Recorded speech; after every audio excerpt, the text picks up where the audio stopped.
Elle a survécu au champ de bataille en combattant pour son pays. Mais dans sa propre ville, des policiers racistes l'ont traitée comme une criminelle. Ce qui s'est passé ensuite a choqué la nation entière. La pluie avait à peine cessé lorsqu'elle est sortie du petit dépanneur. Sa veste militaire était encore impeccablement repassée, et les médailles sur sa poitrine scintillaient légèrement sous les lumières vacillantes de la rue. Mais au lieu de l'admiration, elle a été accueillie par le regard froid et haineux de deux policiers qui tournaient en rond dans le quartier comme des vautours. Ils ne voyaient pas une vétérane, une femme qui avait risqué sa vie dans des déserts lointains et des terres étrangères pour les mêmes libertés qu'ils portaient sur leurs uniformes. Non, tout ce qu'ils voyaient, c'était la couleur de sa peau. En quelques minutes, la situation a dégénéré. Leurs voix se sont élevées, leurs accusations étaient sans fondement, la traitant de suspecte simplement parce qu'elle serrait un peu trop fort son sac d'épicerie, comme pour se protéger de leur regard perçant. Et quand elle a répondu calmement, fermement, avec la dignité de quelqu'un qui a dirigé des soldats sous le feu, ils se sont moqués d'elle, de son service, et ont minimisé son sacrifice comme s'il ne signifiait rien. Et avant que quiconque puisse intervenir, ils lui ont tordu les bras derrière le dos, la menottant si fort qu'elle a grimacé de douleur. Ses cris ont résonné dans la rue tranquille, un rappel douloureux que dans le pays pour lequel elle s'était battue, la justice était souvent sélective. Et alors que des voisins regardaient nerveusement derrière leurs rideaux, trop effrayés pour sortir, les policiers l'ont traînée vers la voiture de patrouille. L'un d'eux a murmuré qu'elle aurait dû rester à sa place. Elle a levé la tête, les yeux remplis de larmes, mais sa voix n'a pas tremblé, se murmurant que si elle avait pu survivre à la guerre, elle pourrait survivre à cette humiliation. Pourtant, au fond d'elle, elle savait que ce n'était pas juste une arrestation. C'était une attaque contre sa dignité, contre chaque promesse qui lui avait été faite en tant que citoyenne américaine. Et les policiers ne savaient pas que les 30 minutes suivantes allaient provoquer un choc si puissant qu'il ébranlerait les murs de leur commissariat et exposerait l'horreur de leurs préjugés au monde entier. Le commissariat était éclairé par des néons et rempli de l'odeur de café brûlé. C'est là qu'ils l'ont poussé à l'intérieur, les menottes s'enfonçant encore plus dans ses poignets, sa veste militaire maintenant froissée et humide par la pluie. Et pourtant, même dans ce moment d'humiliation, elle se tenait plus droite que les hommes autour d'elle, comme si sa colonne vertébrale était faite d'acier forgé sur des champs de bataille lointains. Mais les policiers ne voyaient que ce qu'ils voulaient, une cible, quelqu'un à rabaisser, quelqu'un à dépouiller de son humanité. Et donc, ils se sont moqués d'elle, riant du fait qu'une héroïne de guerre était maintenant sous leur garde comme un voleur ordinaire. L'un d'eux s'est approché, son haleine chaude et vive d'arrogance, avec un sourire en coin. « Dites-moi, madame, ça en valait la peine de vous battre pour un pays qui n'en a rien à faire de vous. » Pendant qu'un autre griffonnait des mensonges sur une feuille de rapport, inventant des accusations à partir de rien, résistance à l'arrestation, conduite menaçante. Des mots si lourds et accablants qu'ils pourraient détruire son dossier, sa réputation, sa liberté. Mais elle a refusé de craquer. Elle s'est assise en silence, regardant droit devant elle, ses yeux brûlants d'un feu silencieux. Elle se souvenait de ses camarades tombés à ses côtés en uniforme, et se souvenait qu'elle avait juré que, peu importe l'ennemi, elle ne s'inclinerait jamais. Et pourtant, elle était là, entourée non pas par des menaces étrangères, mais par ses propres compatriotes en uniforme bleu. Des hommes qui avaient prêté serment de protéger, mais qui brandissaient leurs insignes comme des armes de haine. Et alors qu'ils la traitaient comme une criminelle, prenant ses empreintes, la photographiant, se moquant même du fait que les photos d'identité judiciaire lui allaient mieux que les médailles, son cœur souffrait. Pas pour elle-même, mais pour chaque jeune fille noire qui regardait depuis la ligne de touche de la vie, apprenant trop tôt que même l'héroïsme ne pouvait pas les protéger des préjugés. Et juste au moment où il semblait que la nuit allait la noyer dans le désespoir, une vague de tension a parcouru l'air. D'abord le bruit de bottes lourdes à l'extérieur, puis le claquement soudain de portières de voiture, puis des voix autoritaires et inflexibles remplissant le hall d'une tempête d'ordre.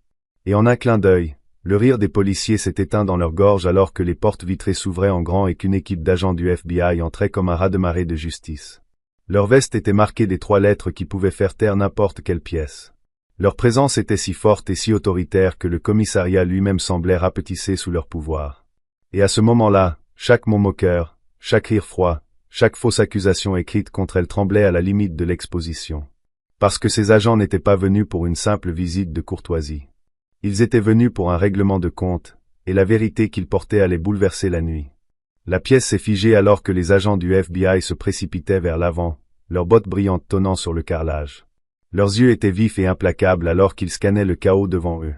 Et dans ce silence, les policiers qui, il y a quelques instants, riaient si fort, se sont maintenant rétrécis dans les coins de leur propre commissariat. Leur arrogance s'est effritée comme du verre sous un pied. Parce que les agents n'étaient pas ici par hasard. Ils avaient des dossiers épais et une piste de plainte enregistrée qui brossait un tableau plus sombre que ce que n'importe lequel de ces policiers osait admettre. Un historique d'arrestations ciblées, de rapports falsifiés et de fautes professionnelles à caractère racial dont on avait murmuré pendant des mois, mais qui n'avaient jamais été confrontés jusqu'à maintenant. Et au centre de tout cela, il y avait la femme qu'ils avaient essayé de briser, ses mains toujours liées, mais sa présence rayonnant d'une défiance tranquille qui a attiré l'attention des agents immédiatement. Un agent, un grand homme avec une voix calme et tonitruante, s'est avancé, brandissant son insigne avec une autorité qui a fait taire la pièce, déclarant « Cette femme est maintenant sous protection fédérale ». Et avec ces mots, la fragile illusion de pouvoir à laquelle les policiers s'étaient accrochés s'est complètement brisée. Mais ils ont essayé de se ressaisir, bégayant des excuses, affirmant qu'elle avait résisté, qu'elle représentait une menace. Leurs mots dégoulinaient de désespoir plutôt que de confiance. Et pourtant, chaque mensonge qu'ils disaient ne faisait que resserrer le nœud coulant autour de leur propre carrière. Parce que les agents étaient venus préparés. Des images de caméras corporelles déjà confisquées, des témoignages de témoins oculaires déjà recueillis et un mandat fédéral en main qui ne se contentait pas de remettre en question l'arrestation de la nuit, mais remontait des mois, voire des années, dans un schéma de corruption qui tachait les murs mêmes du commissariat. Et alors que les agents s'approchaient, l'un déverrouillant ses menottes avec une précision délicate qui contrastait si douloureusement avec la brutalité qu'elle avait subie, la femme a senti un souffle d'air remplir ses poumons, comme si elle respirait à nouveau la liberté. Mais sa poitrine était lourde aussi, car elle savait ce que cela signifiait. Sa souffrance de cette nuit n'était pas la sienne seule. C'était une preuve, une évidence, le carburant pour quelque chose de plus grand.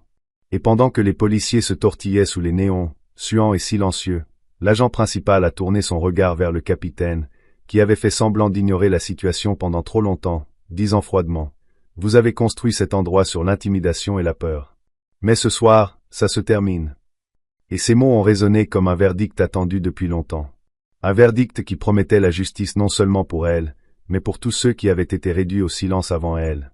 Et dans ce moment chargé, alors que la tension tourbillonnait dans l'air comme une tempête sur le point d'éclater, la femme s'est assise plus droite, ses poignets libres, sa dignité intacte, sachant que les prochaines étapes décideraient non seulement de son sort, mais peut-être de l'avenir d'innombrables autres qui avaient franchi ces mêmes portes avec espoir et étaient partis enchaîner.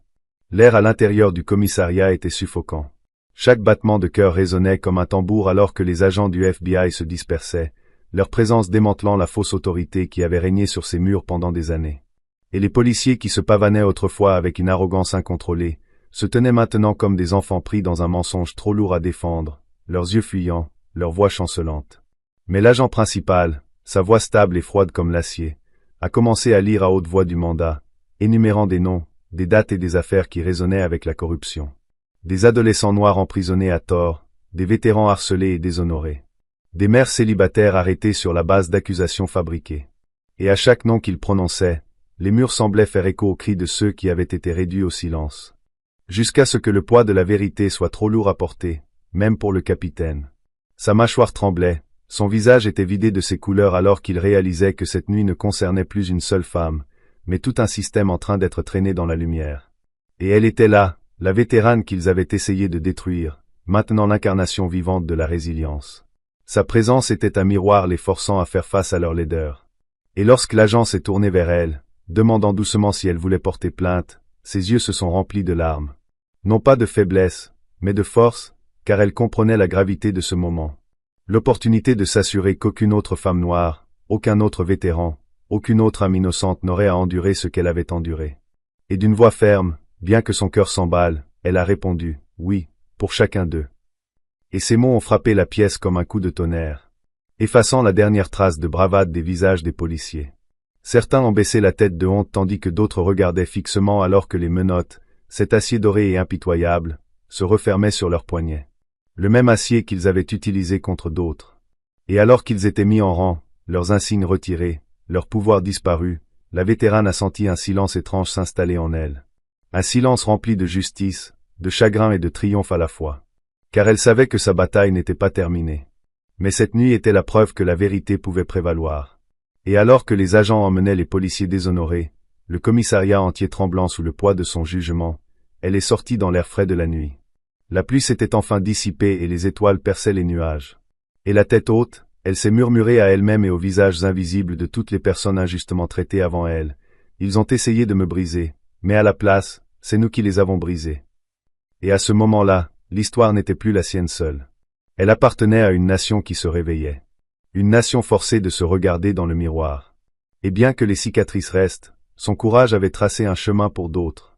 Un rappel que la dignité, une fois volée, pouvait toujours être retrouvée.